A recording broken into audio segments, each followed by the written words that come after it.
नमस्कार दोस्तों, स्वागत है आपका GK with hall classes channel पर। कैसे होगी सभी? उम्मीद करता हूँ सब ठीक होंगे। तो हम जो आज पढ़ेंगे राजस्थान का इतिहास। और राजस्थान के इतिहास में हम सामान्य जो पीछे पढ़ लिया था। पिछले वीडियो में हमने जो राजस्थान के इतिहास में जो मेवाड़ राज्य का इतिहास पढ़ा था वो कहां तक पढ़ लिया था? अभी वो पढ़ लिया था तेज सिंह तक। ठीक है, यानी रण सिंह के काल में भूल वंश जो है वो दो भागों में विभाजित हो जाता है। एक तो कौन सी शाखा? एक तो रावण शाखा, एक राणा शाखा। इसमें हम रावण शाखा की बात कर रहे थे। और रावण शाखा के जो प्रथम शासक बने थे वो कौन बने थे? क्षेम सिंह बने थे। क्षेम सिंह के बाद में सामत सिंह, और सामत सिंह के बाद में जेतर सिंह, और जेतर सिंह के बाद तेज सिंह बने थे। ठीक है, उनकी बात करनी थी। आज हम जो बात करने जा रहे हैं वो किसकी बात करेंगे? भी वो करेंगे तेज सिंह के पुत्र समर सिंह। समर सिंह और समर सिंह का कार्यकाल है भी कितना? 1273 से लेकर और 1302 ईस्वी तक। ये जो समर सिंह है ये तेज सिंह के क्या हुए? भी पुत्र हुए हैं। तेज सिंह के पुत्र है समर सिंह। ठीक है, और समर सिंह के काल में क्या याद करना है? इनके काल में देखो 5 शिलालेख मिले भी। 5 शिलालेख मिले हैं समर सिंह के काल में। ठीक है, उनमें से 5 शिलालेख में से 3 शिलालेख है वो प्रमुख है। कौन कौन से? एक तो आबू का लेख, आबू का लेख या आबू का शिलालेख, और एक द्रीपा का लेख, और एक चिरवा का लेख। द्रीपा और चिरवा का शिलालेख। ये 3 शिलालेख है जो प्रमुख है। वैसे तो 5 शिलालेख मिले हैं और 3 शिलालेख हैं वो प्रमुख है समर सिंह के काल की। ठीक है, और उसके बाद में इसकी जो मुख्य जो विशेषता है वो क्या याद रखनी है समर सिंह के काल में? मुख्य विशेषता ये है कि जैसे ये इंडिया है और जैसे भी बना है समझ लेना भी। इंडिया है और यहाँ पे जो दिल्ली का शासक था वो कौन था? भी यहाँ दिल्ली है और दिल्ली का शासक था कौन? अलाउद्दीन खिलजी। ठीक है, और यहाँ पे राजस्थान में जो मेवाड़ का शासक था वो कौन था? भी राजस्थान में जो मेवाड़ का शासक था वो था समर सिंह। ठीक है, मेवाड़ का शासक कौन था? समर सिंह। और यहाँ पे एक मंदिर है गुजरात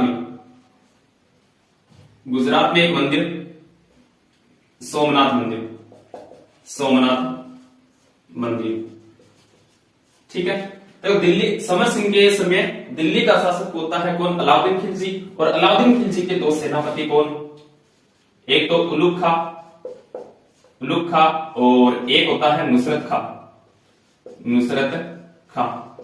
ठीक है, उलुग खा और नुसरत खां इन दोनों को यानी सेना देकर भेजता है सोमनाथ मंदिर लूटने के लिए, यानी गुजरात अभियान के लिए इनको भेजता है कौन? अलाउद्दीन खिलजी अपने सेनापति उलुग खा नुसरत खां को समर सिंह के समय गुजरात अभियान के लिए भेजता है, यहाँ पे सोमनाथ मंदिर लूटने के लिए। और गुजरात जाने का जो रास्ता था वो यहीं से गुजरता था, मेवाड़ से गुजरता था। ठीक है, और जालोर, इसके ऊपर ही जालोर था। और जालोर का शासक कौन था? जालोर का शासक कौन था? कन्नड़देव का एक पुत्र होता है, उसका नाम क्या होता है? वीरमदेव। ठीक है, और मेवाड़ का शासक समर सिंह।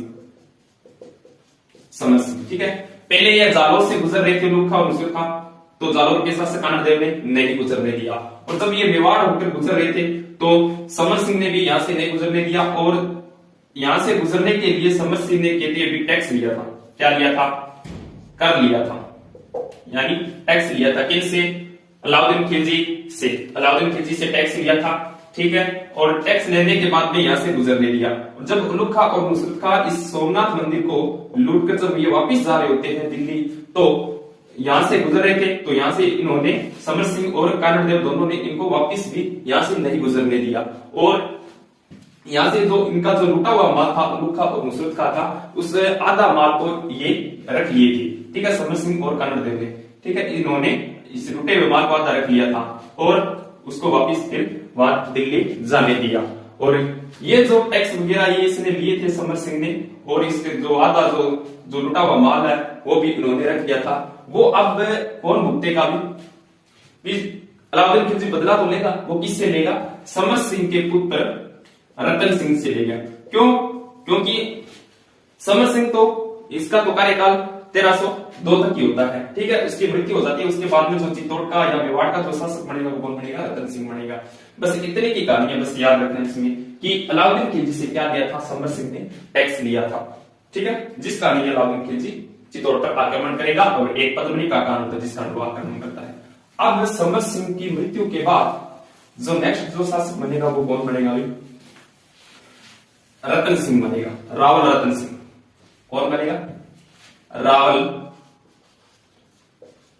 रतन सिंह।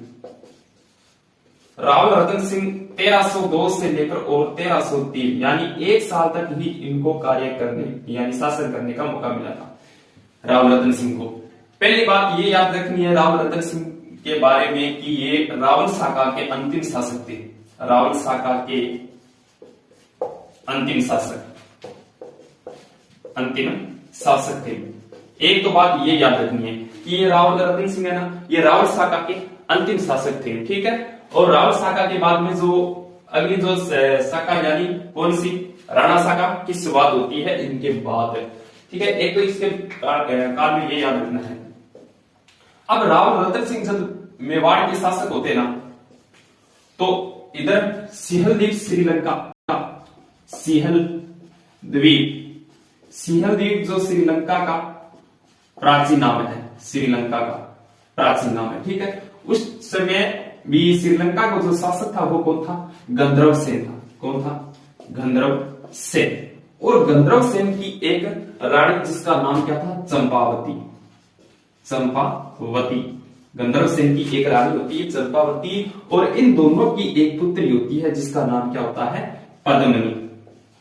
इन दोनों की पुत्री होती है पद्मिनी, ठीक है। ये कहते हैं जो पद्मिनी जो होती है ना, ये खूबसूरत राजकुमारी होती है इनकी, ठीक है। और इसकी पद्मिनी के पास एक बोलने वाला तोता होता है जिसका नाम होता है हीरामन।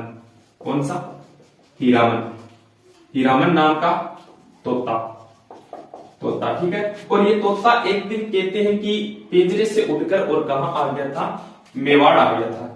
पहले तो ये सीधा डायरेक्ट मेवाड़ नहीं आया था, ठीक है। वो तो ऐसे बताया हुआ है कि ये तोता पिंजरे से उठकर पहले तो कहां आएगा? नीचे जो इंडिया के नीचे है वो कौन सा? तमिलनाडु के फिर ऊपर क्या आएगा? तमिलनाडु, आंध्र प्रदेश, ऐसे होता होगा। यानी शिकारी जो थे ना, शिकारी, उन्होंने आगे वैसे बेच दिया था। और मेवाड़ में किसको? एक ब्राह्मण को बेचा था, ठीक है, एक शिकारी ने। और ब्राह्मण ने फिर किसको दे दिया था? मेवाड़ के शासक है रावल रतन सिंह को 1 लाख रुपए में बेच दिया था। ये इस तरह से आया था कुछ कहानी है इसकी, तोते की अलग से, हीरामन नाम के तोते की। तो मेवाड़ का उस टाइम शासक था कौन? रावल रतन सिंह।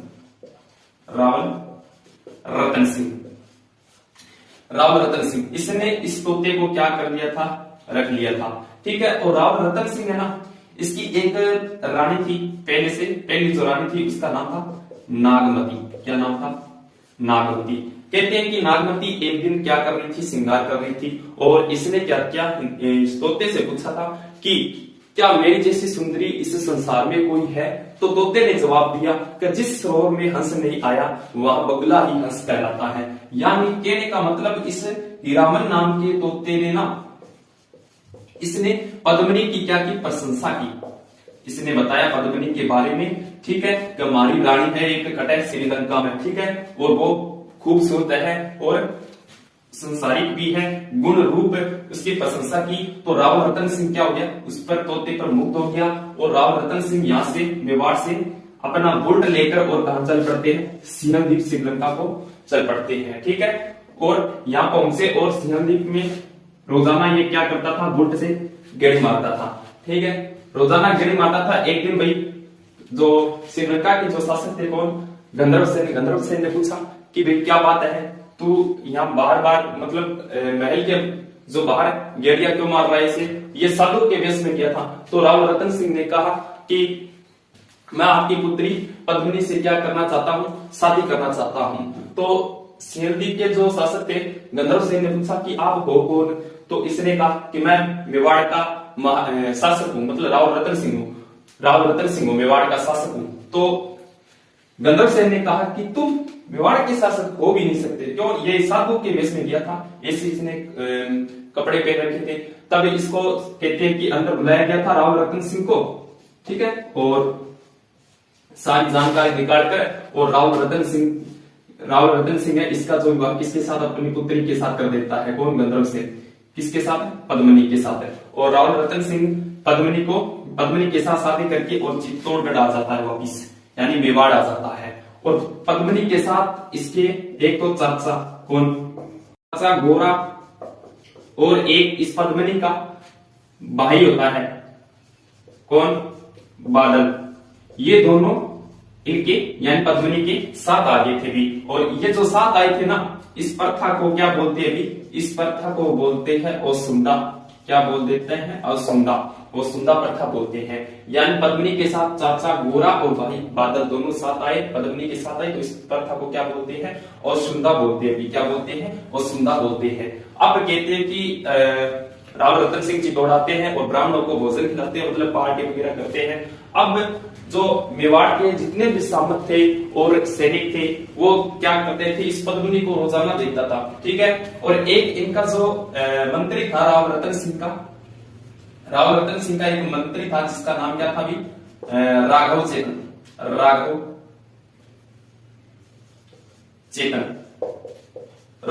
चेतन, जिसको क्या बोल देते हैं? राघव चेतन को पाखंडी साधु। ये जो पाखंडी साधु था, ठीक है, ये ब्राह्मण था और अपनी तंत्रिक विद्या से ये क्या करना चाहता था? पद्मिनी को पाना चाहता था, ठीक है। ये पद्मिनी को पाना चाहते थे कौन? पाखंडी साधु राघव चेतन, ठीक है। तो राव रतन सिंह को इस बारे में पता चला, तो राव रतन सिंह ने क्या किया? इसको देश निकाला, मतलब मेवाड़ से निष्कासित कर दिया था। और मेवाड़ से निष्कासित करने के बाद ये जो राघव चेतन है, ये कहां चले जाते हैं? दिल्ली चले जाते हैं। किसके पास? अलाउद्दीन खिलजी के पास। अब क्या होता है? अलाउद्दीन खिलजी के पास चले जाते हैं और अलाउद्दीन खिलजी को वहां जाकर भड़काते हैं कि आपके पास क्या है? पास तो उसके है सब कुछ, इतना सारा माल है और इतनी खूबसूरत, उसके पास क्या है? महारानी है, ठीक है। इस प्रकार मतलब पद्मिनी की भी प्रशंसा की और उसके पास जो खजाना था उसका भी कुछ बता दिया। किसने? राघव चेतन ने। किसको? अलाउद्दीन खिलजी को, ठीक है। तो अब अलाउद्दीन खिलजी को मेवाड़ पर मतलब आक्रमण करने के लिए राघव चेतन ने क्या किया? उसको प्रोत्साहित किया, मतलब फुल तरीकाओं के कर दिया, काम कर दिया अलाउद्दीन खिलजी का। अब अलाउद्दीन खिलजी है वो आक्रमण करेगा। या तो पहला पूछ लिया वो अलाउद्दीन खिलजी, राघव चेतन ने कड़ी दूर तो कौन बोला कि तू, वो कहते जाओ तो सही। तो अब 28 जनवरी 1303 ईस्वी को अलाउद्दीन खिलजी का आक्रमण। 28 जनवरी 1303 ईस्वी को अलाउद्दीन खिलजी क्या करता है? आक्रमण करता है और इस चित्तौड़गढ़ दुर्ग को घेरे लेता है। चित्तौड़गढ़ दुर्ग को घेरे लेता है, यानी चित्तौड़गढ़ दुर्ग को क्या कर लिया था? अभी घेर लिया था। कहते हैं कि 7-8 महीने तक इसने अलाउद्दीन खिलजी ने चित्तौड़गढ़ दुर्ग को घेर रखा था और सफलता नहीं मिली थी। कहते राव रतन सिंह दरवाजे, जो किले के दरवाजे थे, उसको क्या कर रखे थे? बंद कर रखे थे और इसको सफलता नहीं मिली थी अलाउद्दीन खिलजी को, ठीक है। अब क्या करता है? कूटनीति अपनाएगा। कूटनीति के माध्यम से अलाउद्दीन खिलजी क्या करेगा? राव रतन सिंह के साथ संधि का प्रस्ताव भेजेगा, ठीक है। संधि का प्रस्ताव भेजेगा। कहते हैं अलाउद्दीन खिलजी ने कहा इसको, राव रतन सिंह को, कि मुझे क्या दिखा दो आप, आपकी जो रानी है पद्मिनी, उसका चेहरा ही दिखा दो, फिर मैं के यहां से वापिस दिल्ली चला जाऊंगा। तो अब इस संधि प्रस्ताव को मतलब ये क्या कर लेता है? राव रतन सिंह जो स्वीकार कर लेता है, ठीक है। इस संधि प्रस्ताव को राव रतन सिंह स्वीकार कर लेता है और राव रतन सिंह इसको अंदर बुला लेता है चित्तौड़गढ़ में।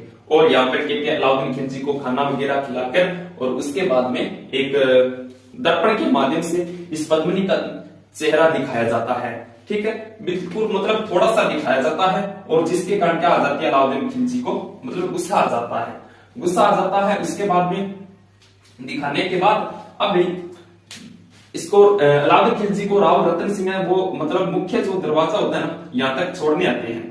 यहाँ से मतलब यहाँ पर बैठे थे जैसे, तो यहाँ मुख्य दरवाजे तक छोड़ने आते हैं। जैसे हमारे कुछ मेहमान आ जाते हैं तो जब वो मतलब जाते हैं वापिस आपके गांव, तो हम उनको मुख्य मेन गेट तक जो छोड़ के आते हैं ना, तो उसी तरह ये राव रतन सिंह अलाउद्दीन खिलजी को छोड़ने जाते हैं। तो अलाउद्दीन खिलजी की यहाँ मतलब दरवाजे के बाहर क्या खड़ी थी, सारी सेना खड़ी थी अलाउद्दीन खिलजी की। और जो ये आते हैं यहाँ पर प्रवेश करते हैं गेट के बाहर आएंगे और राव रतन सिंह को क्या कर लेंगे, अलाउद्दीन खिलजी कैद कर लेंगे। और कैद करके कहां ले जाते हैं, दिल्ली ले जाते हैं। अब दिल्ली ले गया राव रतन सिंह को कौन, अलाउद्दीन खिलजी। ठीक है, दिल्ली ले जाने के बाद फिर वहां से ये मैसेज करेंगे। ठीक है, कौन, अलाउद्दीन खिलजी मैसेज करेंगे चित्तौड़गढ़ में कि व्हाट्सएप से करेंगे। ठीक है, और कहते हैं कि अगर आपको राव रतन सिंह जिंदा चाहिए तो पद्मिनी को क्या आना पड़ेगा, दिल्ली आना पड़ेगा। तो पद्मिनी फिर कहती है कि मैं आ तो जाऊंगी, मेरी क्या है, 3 शर्त है। 3 शर्त क्या है, एक तो मैं सबसे पहले आऊंगी ना, दिल्ली आऊंगा, दिल्ली आऊंगी तो सबसे पहले किससे मिलूंगी, रतन सिंह से मिलूंगी। ठीक है, यानी दिल्ली आने के बाद मैं सबसे पहले किससे मिलूंगी, रतन सिंह से मिलूंगी। ठीक है, और दूसरी शर्त क्या थी, दूसरी शर्त कहता है ये जो पद्मिनी कहती है अलाउद्दीन खिलजी को, क्या मैं अकेली नहीं आऊंगी, मेरे साथ 1600 महिलाएं आएगी, 1600 महिलाएं आएगी। ठीक है, और तीसरी शर्त ये है कि राघव चेतन की हत्या करनी पड़ेगी, राघव चेतन को मारना पड़ेगा। ठीक है, ये अलाउद्दीन खिलजी है, ये पद्मिनी की तीनों शर्त स्वीकार कर लेता है और राघव चेतन की अलाउद्दीन खिलजी हत्या कर देता है। इसके बाद में इसके साथ कहते हैं जब ये पद्मिनी यहां से जाती है पालकियों में बैठकर जब ये जाती है ना, तो जो इसके जो यहाँ के जो मेवाड़ी जो सैनिक है ना, उस सैनिकों को महिला के वेश में उन पालकियों में बिठाया जाता है और दिल्ली उनको ले जाया जाता है। किस वेश में, महिला के वेश में। ठीक है, वो पुरुष होते हैं और उनको महिला के वेश में दिल्ली लेकर जाते हैं। अब पद्मिनी यहाँ आने के बाद सबसे पहले किससे मिलेगी, राव रतन सिंह से मिलेगी। और वो जब राव रतन सिंह से मिल रही थी तो उन बाहर जो अलाउद्दीन खिलजी की सेना थी, उन्होंने जब उखाड़ कर देखा उस पालकियों को, यानी पर्दे को उखाड़ कर देखा, तो वो पुरुष थे वे। ठीक, कौन थे, पुरुष थे। तो जिसके कारण वहां पर क्या हो गया था, युद्ध हो गया था। ठीक है, वो सैनिक यहाँ से लड़ाई कर रहे थे और पद्मिनी यहाँ से राव रतन सिंह को कैद से छुड़ाकर और भगाकर चित्तौड़गढ़ ले आती है पद्मिनी। अब जब अलाउद्दीन खिलजी को पता चलता है तो अलाउद्दीन खिलजी चित्तौड़ पर आक्रमण करेगा। कहां आक्रमण करेगा, चित्तौड़ पर आक्रमण करेगा। कब आक्रमण, ये जो आक्रमण होता है ये होता है 26 अगस्त 1303 ईस्वी को। अब आक्रमण होगा चित्तौड़ पर 26 अगस्त 1303 ईस्वी को, और चित्तौड़ का प्रथम शाखा होता है, राजस्थान का सबसे बड़ा शाखा होता है। ठीक है, 26 अगस्त 1303 ईस्वी को। अब चित्तौड़ के प्रथम शाखा की बात करेंगे। अब होगा चित्तौड़ का प्रथम शाखा, चित्तौड़ का प्रथम शाखा। ये जो चित्तौड़ का प्रथम शाखा होता है ये होता है 26 अगस्त 1303 ईस्वी को। 26 अगस्त 1303 को क्या होता है, चित्तौड़ का प्रथम शाखा होता है। शाखा क्या होता है, शाखा होता है जब पुरुष जो होते हैं ना, यानी जो राजा महाराजा होते हैं, वो तो क्या करेंगे, केसरिया। ठीक है, केसरिया करेंगे। और जो महिला होगी वो क्या करेगी, जोहर, यानी अपनी केसरिया। देखो कैसे होता है, जो पुरुष जो होता है ना, राजा महाराजा, जब दुश्मन आक्रमण करते हैं तो ये मतलब निडर होकर और क्या करेंगे, दुश्मनों का सामना करेंगे और केसरिया वस्त्र धारण करके और उसके साथ क्या करेंगे, युद्ध करेंगे। और उस युद्ध में क्या हो जाते हैं, जब ये पराजित हो जाते हैं ना, तो महिला क्या करती है, अग्निकुंड में और आग जलाकर और उसमें स्वयं को क्या कर देती है, बलिदान दे देती है, स्वयं को बलिदान दे देती है। और इसको क्या कहेंगे, जोहर कहेंगे। और इस दोनों को क्या कहेंगे, शाखा कहेंगे। ठीक है, तो इसमें जो केसरिया करेंगे वो कौन करेंगे, रावण रतन सिंह। और कौन करेंगे, गोरा और बादल, ये क्या करेंगे, केसरिया करेंगे। ये रावल रतन सिंह के यहाँ चित्तौड़ आकर और इसके क्या बन जाते हैं, सैनिक बन जाते हैं। ठीक है, और जौहर कौन करेगी, पद्मनी। कौन करेगी भी, पद्मनी। पद्मनी जौहर करेगी 1600 महिलाओं के साथ, 1600 महिलाओं के साथ, 1600 महिलाओं के साथ पद्मनी क्या करेगी, जौहर करेगी। अब क्या होता है कि इस आक्रमणकारी, और बता दें आक्रमणकारी, आक्रमणकारी कौन होता है, अलाउद्दीन खिलजी होता है। एक के यानी अलाउद्दीन खिलजी आक्रमणकारी होता है। इस युद्ध का क्या कारण है, इस युद्ध का क्या कारण है और उसका जो उल्लेख मिलता है वो किसमें मिलता है, इसकी बात और कर लेते हैं। ठीक है, युद्ध का कारण यही था। कोई तो कहते हैं इतिहासकार की पद्मनी को पाना था। अलाउद्दीन खिलजी किसको पाना चाहता था, पद्मनी को, यानी रावल रतन सिंह की जो खूबसूरत राजकुमारी पद्मनी को पाना चाहता था। एक तो जो कारण भी युद्ध की जानकारी, युद्ध की जानकारी की बात करूं जो खुसरो का ग्रंथ है, अमीर खुसरो, इसकी एक पुस्तक है, उस पुस्तक का नाम है खजाइन उल फतुह। ये जो अमीर खुसरो होता है ये अलाउद्दीन खिलजी का क्या था भी, दरबारी कवि था। और इसने ये जो अलाउद्दीन खिलजी के जितने भी युद्ध अभियान हुए थे ना, अलाउद्दीन खिलजी की ये साथ रहता था अमीर खुसरो। ठीक है, और इसने एक पुस्तक लिखी थी खजाइन उल फतुह है। इस खजाइन उल फतुह में हमें इस चित्तौड़ के प्रथम सागे की जानकारी मिलती है। अमीर खुसरो ये कहता है कि ये पद्मनी को पाना चाहता था, जिस कारण चित्तौड़ पर आक्रमण किया था। और एक ग्रंथ है कौन सा, पद्मावत। कौन सा, पद्मावत। पद्मावत जो ग्रंथ है ये किसका भी, ये है मलिक मोहम्मद जायसी का, मलिक मोहम्मद जायसी। मलिक मोहम्मद जायसी ने कब लिखा था भी, 1540 ईस्वी में ग्रंथ लिखा था। और किसके काल में लिखा था, तो शेरशाह सूरी के काल में, शेरशाह सूरी के काल में 1540 में। ठीक है, इसी का मतलब एक मतलब सरल रूप जो दिया था वो मलिक मोहम्मद जायसी ने पद्मावत में दिया था। और ये जो पद्मावत जो ग्रंथ है किसका, मलिक मोहम्मद जायसी का 1540 में। इसमें मलिक मोहम्मद जायसी ये कहता है कि जो चित्तौड़ पर अलाउद्दीन खिलजी ने आक्रमण किया था वो क्यों किया था भी, पद्मनी को पाना चाहता था। अलाउद्दीन खिलजी रावल रतन सिंह की खूबसूरत रानी पद्मनी को पाना चाहता था या प्राप्त करना चाहता था।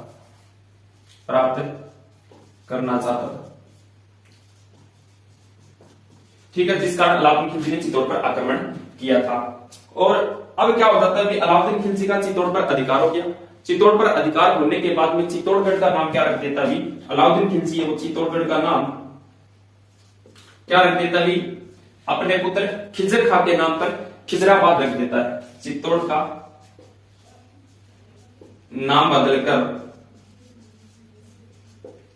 अपने पुत्र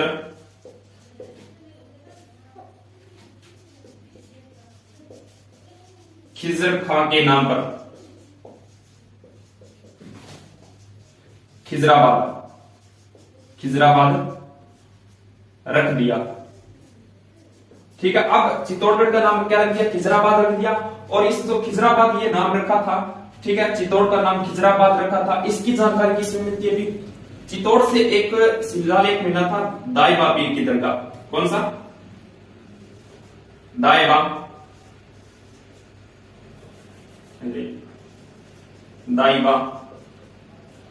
पीर की दरगाह, दाईबा पीर की दरगाह शिलालेख चित्तौड़गढ़ से मिला था।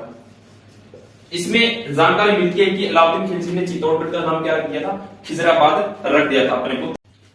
अब चित्तौड़ का क्या नाम रख दिया, खिजराबाद रख दिया। अब अलाउद्दीन खिलजी है वो चित्तौड़गढ़ किसको सौंप दिया, अपने पुत्र खिजर खां को सौंप दिया। चित्तौड़गढ़ अपने पुत्र खिजर खां को सौंप दिया। या फिर ऐसे भी कह सकते हैं कि जो अपने पुत्र खिजर खां को चित्तौड़गढ़ का क्या बना दिया, शासक बना दिया। अब अब स्वयं आ गया अलाउद्दीन खिलजी दिल्ली चला गया और कहते हैं कि दिसंबर 1316 ईस्वी को अलाउद्दीन खिलजी की क्या हो जाती है, अभी मृत्यु हो जाती है। दिसंबर 1316 ईस्वी को अलाउद्दीन खिलजी की मृत्यु हो जाती है। तो खिजर खां होता है वो कहां जाएगा, दिल्ली जाएगा, ठीक है। और चित्तौड़गढ़ किसको सौंप देगा, चित्तौड़गढ़ है वो कानड़देव सोनग्रा है, उसका एक भाई होता है जिसका क्या नाम होता है, कानड़देव सोनग्रा के भाई मालदेव सोनग्रा को सौंपकर और स्वयं कहां चला जाता है, खिजर खां दिल्ली चला जाता है इसके अंतिम संस्कार में। अब वो तो कहां गया, दिल्ली गया खिजर खां, और चित्तौड़गढ़ किसको सौंप दिया, चित्तौड़गढ़ है वो खिजर खां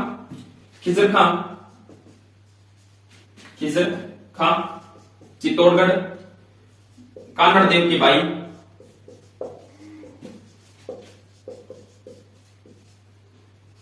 मालदेव सोनग्रा, ये मालदेव सोनग्रा बड़ी बड़ी मूंछें रखता था, जिस कारण इसको क्या कहते हैं, मालदेव मुछल्ला भी कहते हैं। इसको क्या कहते हैं, बड़ी बड़ी मूंछें रखने के कारण इसको मालदेव मुछल्ला भी कहते हैं। तो अब कानड़देव सोनग्रा के भाई मालदेव सोनग्रा को ये चित्तौड़गढ़ सौंप दिया कौन, खिजर खां, और 1316 से लेकर और 1326 ईस्वी तक मालदेव सोनग्रा का अधिकार रहता है इस चित्तौड़गढ़ पर, ठीक है। और अब क्या होगा, अभी ये तो मालदेव सोनग्रा ये अधिकार कर रहे हैं। एक इसका पुत्र होता है जिसका क्या नाम होता है, मालदेव सोनग्रा का पुत्र जिसका नाम होता है जय सिंह या फिर जैसा पुत्र होता है। ये दोनों क्या करते हैं, इस पर चित्तौड़ पर शासन करते हैं। अब क्या होता है, अभी एक मैंने बताया था, जब रण सिंह के काल में भोजवंश दो भागों में विभाजित हो जाता है, एक तो कौन सी शाखा, राव शाखा, एक राणा शाखा। तो राणा शाखा जो चलाई थी वो किसने चलाई थी, राहत ने चलाई थी। सिसोदा गांव की स्थापना कर, ठीक है, वहां पर चलाई थी ना राणा शाखा। तो अब क्या होता है, जो सिसोदा गांव का एक लक्ष्मण सिंह होता है, ये लक्ष्मण सिंह होता है ना, इसके कितने पुत्र होते हैं, 7 पुत्र। और ये 7 पुत्रों के साथ चित्तौड़ के प्रथम शाक्य में क्या हो जाते हैं, चित्तौड़ के प्रथम शाक्य में वीरगति को प्राप्त हो जाते हैं। अपने 7 पुत्रों के साथ चित्तौड़ के प्रथम शाक्य में क्या हो जाता है, राव रतन सिंह की ओर से लड़ते हुए वीरगति को प्राप्त हो जाते हैं, ठीक है। अब लक्ष्मण सिंह का एक पुत्र होता है जिसका नाम होता है अरि सिंह, और इस अरि सिंह का पुत्र कौन होगा, हमीर होगा। हमीर वही होता है जो सब मेवाड़ का जो प्रथम शासक होता है जिसने राणा या महाराणा की उपाधि धारण की थी। और सिसोदा गांव का होने के कारण और कौन सी राणा शाखा होने के कारण ये अब जो भोजल वंश का नाम है वो क्या हो जाएगा, सिसोदिया हो जाएगा। अब सिसोदिया वंश की स्थापना कौन करेगा भी, या सिसोदिया वंश की जो संस्थापक है वो कौन कहलाएगा, राणा हमीर कहलाएगा, ठीक है। इसकी जो बात है वो नेक्स्ट वीडियो में कर लेंगे, आज के लिए इतना ही, ठीक है। अगर आपको वीडियो अच्छा लगा तो इसे ज्यादा से ज्यादा लाइक करना और ज्यादा से ज्यादा इसको शेयर करना। Thank you.